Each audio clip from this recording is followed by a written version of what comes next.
అందరిలో అందరి జీవితాలు సంకనాకపోయింది కానీ మేము ఊర్లో వాళ్ళందరికీ సలహాలు ఇస్తుంటాం. ఎందుకంటే మేము పెద్ద మనుషులు.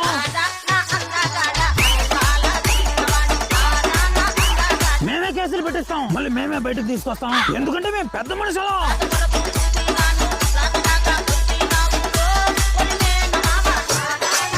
ఊర్లో అందరూ కూడా మా వెనక చేరి తిట్టుకుంటుంటారు. ఆ విషయం మాకు బాగా తెలుసు కానీ విన్నట్టుంటాం. ఎందుకంటే మేము పెద్ద మనుషులు.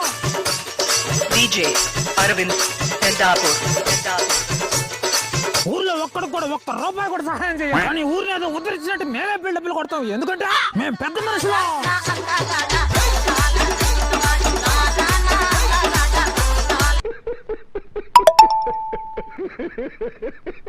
గొప్ప అంటే మా అందరిలో అందరి